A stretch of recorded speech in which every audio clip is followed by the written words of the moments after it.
Yo, what's up? My name's Patrouski, and I know how difficult the PokeMMO storylines can be, especially your first one. So I wanted to make a video today to give you guys 5 Pokemon to catch to help your storyline as well as progress your PokeMMO account in the long term.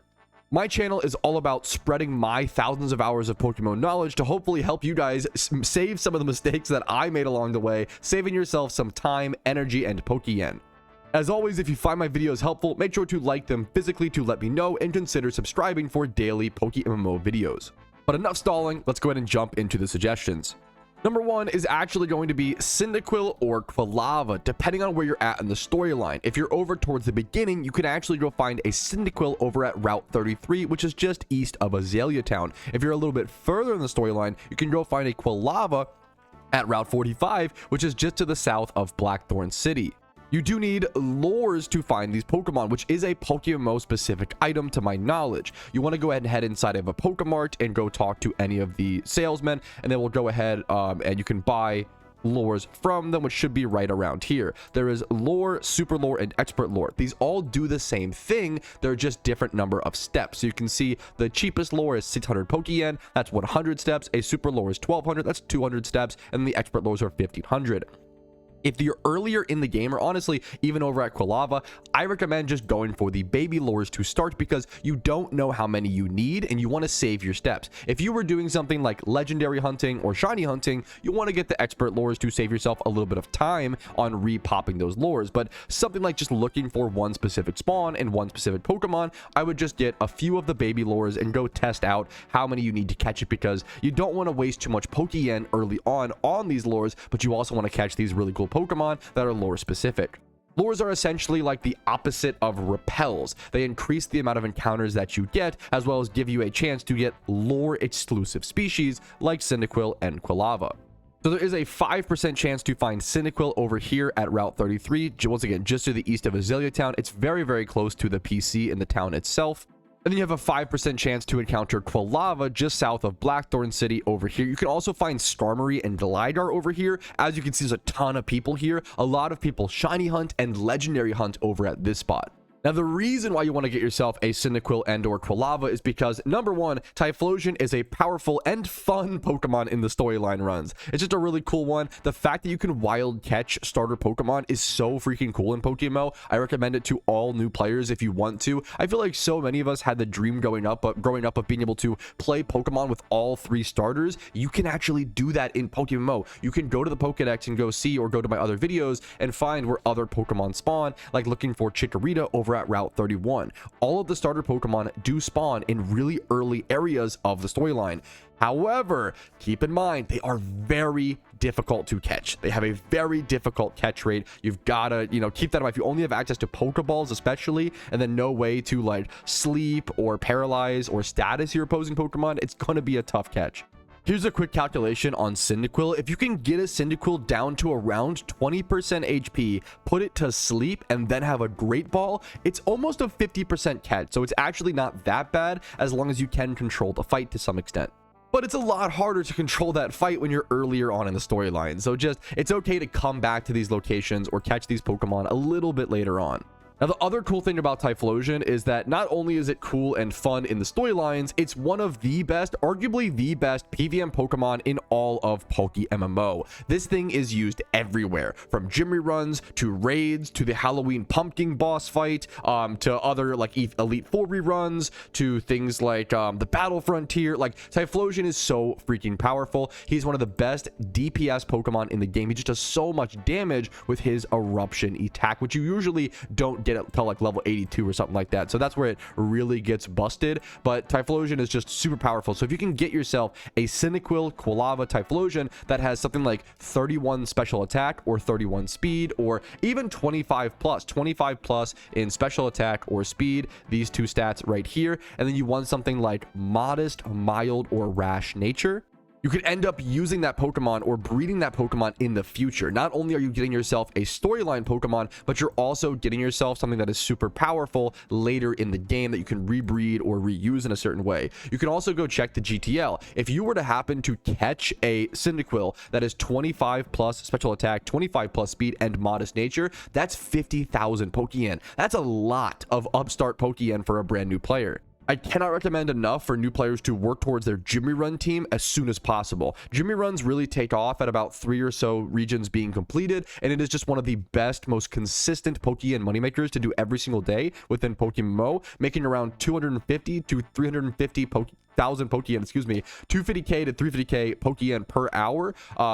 Yeah, in 1 hour of work. You can only do it every 18 hours, but man, Jimmy Runs are so good. And you can even go higher than that 350k per hour by learning even more advanced Jimmy Runs, but that's a more advanced thing than we're going to talk about today in this video. Next up, the second Pokemon you want to make sure that you go ahead and catch while you're in Johto is actually one you can get while just being in the middle of the storyline. Once you're over in Ecruteak City, they're going to require you to head into the Burned Tower at some point in the storyline, and it's really important to take a second to head down this ladder.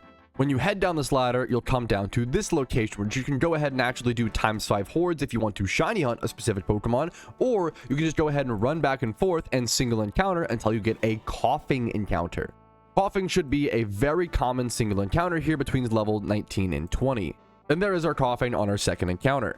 Now you're looking for a Koffing with a specific ability, and you can actually tell at the start of the battle. So if you don't see that little chat pop up like you just saw, I would just go ahead and run and go for a different Koffing. You're looking for Reactive Gas. It says Koffing's Reactive Gas suppressed all other abilities. This is an extremely unique ability in PokeMMO, and I believe only Weezing/Koffing gets it. It makes it incredibly powerful in both PVM, PvP, and even one specific shiny hunt in the game requires a Reactive Gas Weezing. If you ever have plans to shiny hunt for a Zorua in PokeMMO, one of the most beautiful and coveted ×3 horde shinies in the game, it's really nice to just go ahead and pick up a Reactive Gas Koffing while in the middle of your Johto storyline. You don't really need any fancy stats on it, but as a tank Pokemon, 31 HP, 31 defense, or 31 speed def is all nice. Bold nature is also quite powerful, but you're really just looking for that ability.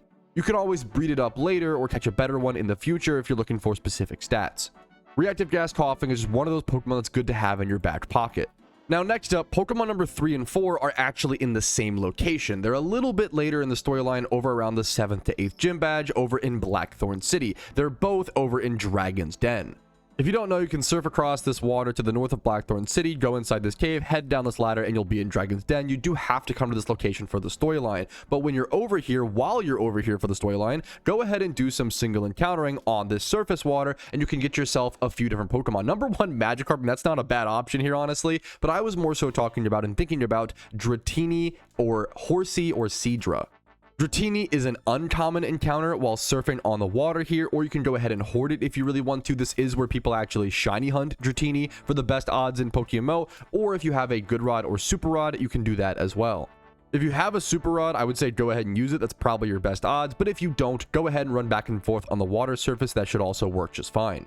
But eventually you'll get a Dratini encounter. Now, Dratini evolves into Dragonair, which evolves into Dragonite, which is not only a fan favorite Pokemon, but also, in my opinion, my personal favorite and arguably the best HM Pokemon in all of PokeMMO.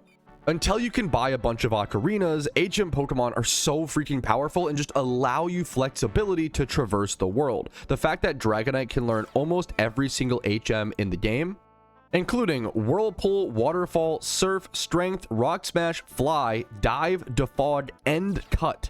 The only real one he can't learn is like Flash, which is probably the least important HM.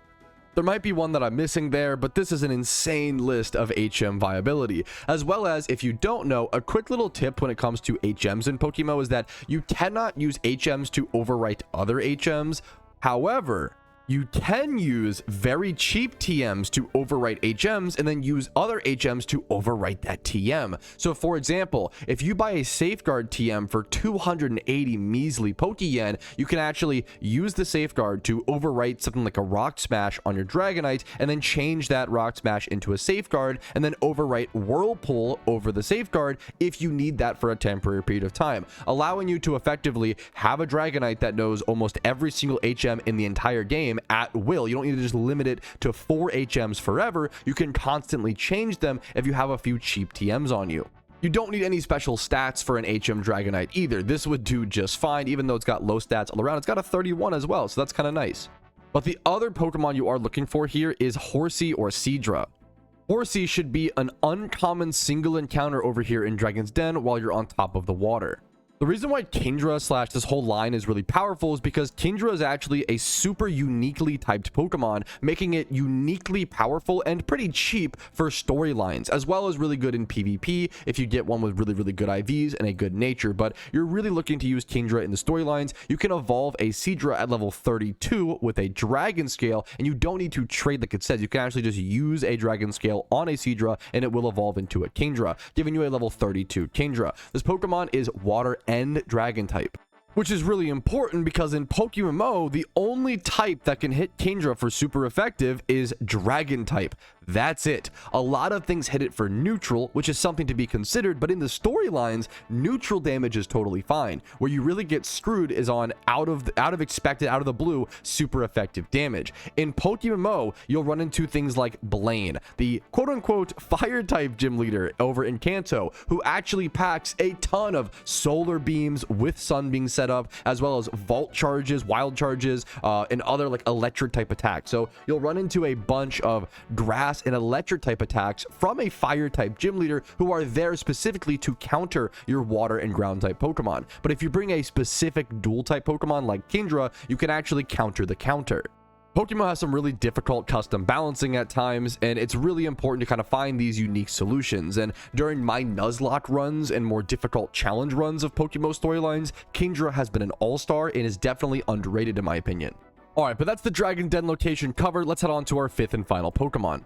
If you haven't noticed by the trends of these videos, Safari Zones are really powerful in PokeMMO. They're a fantastic way for you to catch a ton of breeders for very cheap early on. Safari Zones are often the best Pokeyen money-making method from scratch in really early game PokeMMO. Being able to spend 500 Pokeyen for 30 essentially Pokeballs, whereas they are 200 Pokeyen a piece on the outside, is much cheaper to catch Pokemon in the Safari Zone, which is not just one singular Pokemon, but the entire Johto Safari Zone.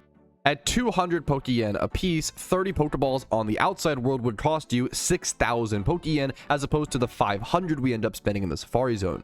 I recommend heading over to the Rocky Beach area and catching things like Magikarp. Once again, Magikarp and Gyarados. Gyarados is one of the cheapest, most powerful Pokemon for these storylines, being able to set up with Dragon Dance and Waterfall and crush all opponents. You can go ahead and surf on the water over here, run back and forth, and find yourself tons of Magikarp, Poliwags, I believe Maril, and then the big catch here is actually Lapras. Now, this is where most people will actually shiny hunt Lapras in PokeMMO. You don't need to catch a Lapras for the storyline or PVM or PvP. It's not very good at any of those things, but just in case you're crazy enough to try to shiny hunt a Lapras in the Safari Zone, you can do it over here. But catching any sort of male Pokemon in the Safari Zone is pretty solid Pokeyen, especially from scratch or very early on.